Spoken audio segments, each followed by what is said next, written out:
Hello guys, welcome to this video. In this video, we are going to see about what is TensorFlow. Okay, TensorFlow is a popular framework of machine learning and deep learning. It is a free open source library which is released on November 9, 2015.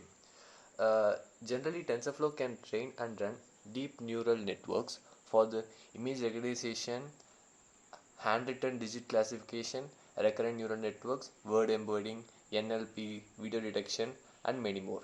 Okay, so let's get started. Okay, uh, in this image, like what do we see is the general classification or the general architecture process of this TensorFlow.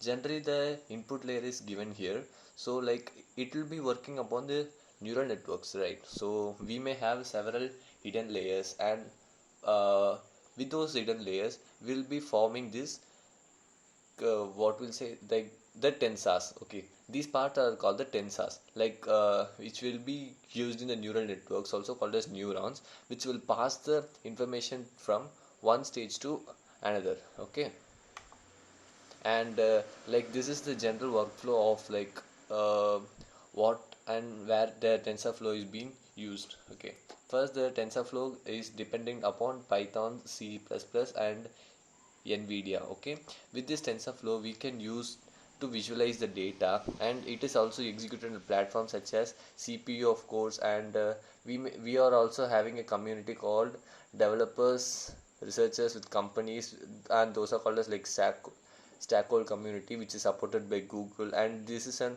open source.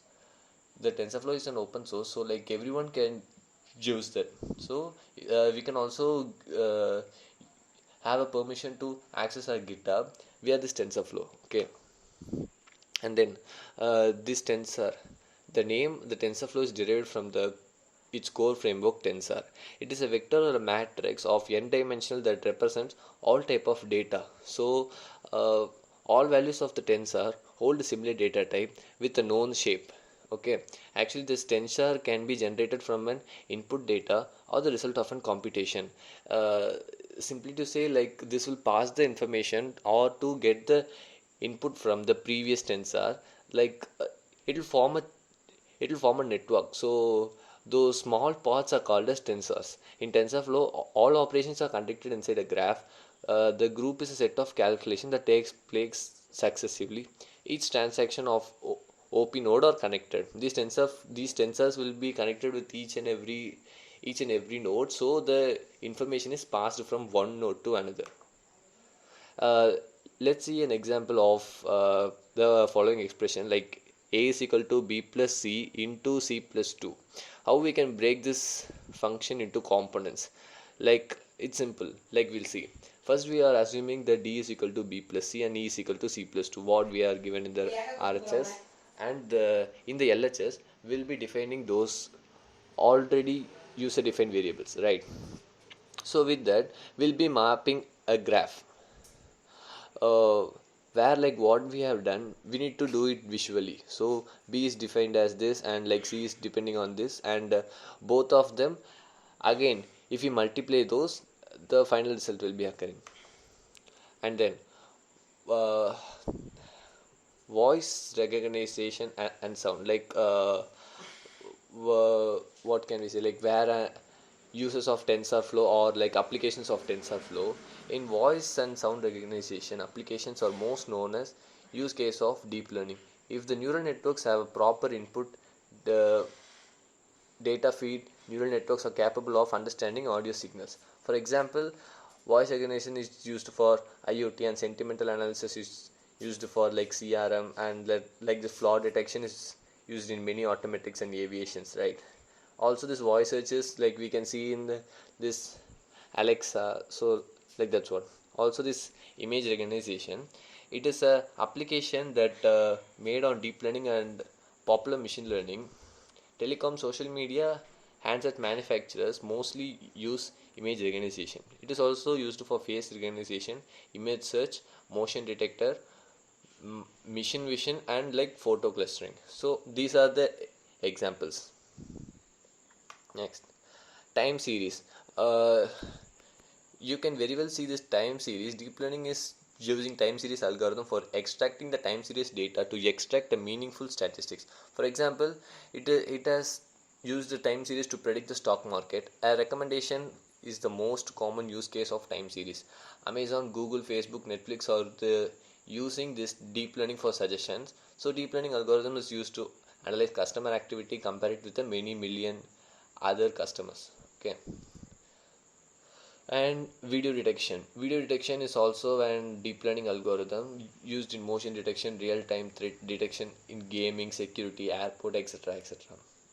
And like this will be the features of TensorFlow, where we have responsive contract, flexible, easily trainable, parallel neural training, open source, layered component, event logger, and feature columns, like etc etc. We have 10.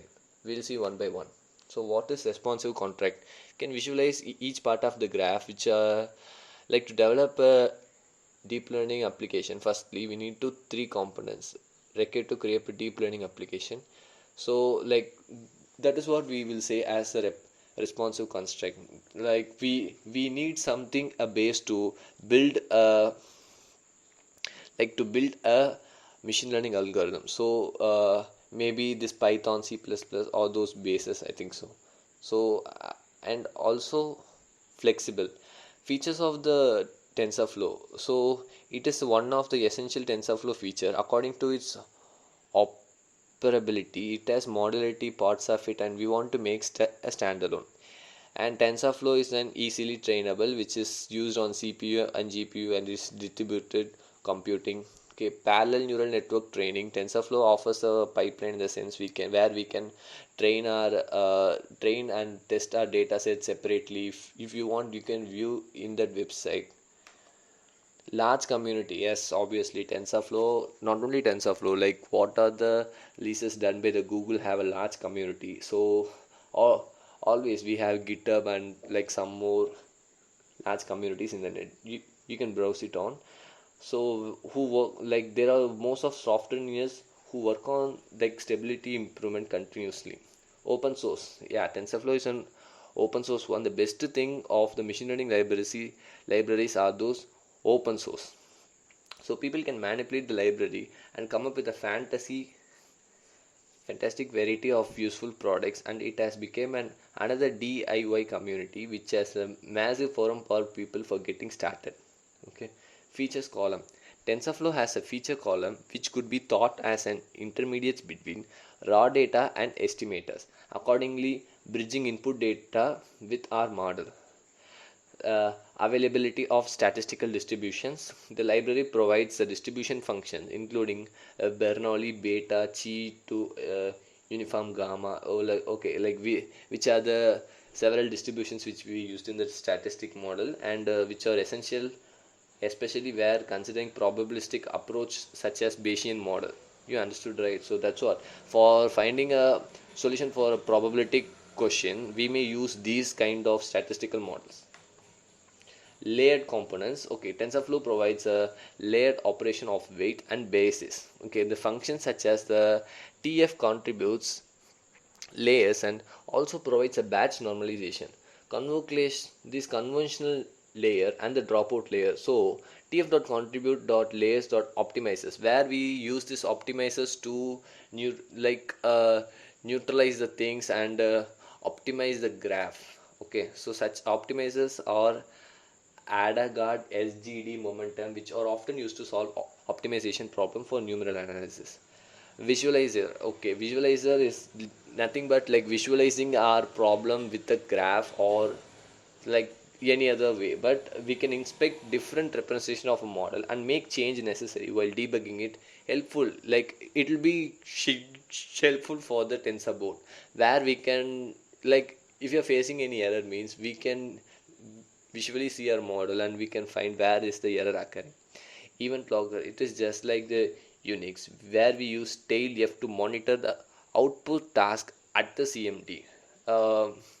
Like we will be monitoring our program and like how it is work continuously by uh, doing with the TensorFlow. Like we may have the option of it checks logging events and summarizes from the graph, and production with the tensor board. So that is for today's guys. Like, we'll meet in the next video. So until then, thank you, bye.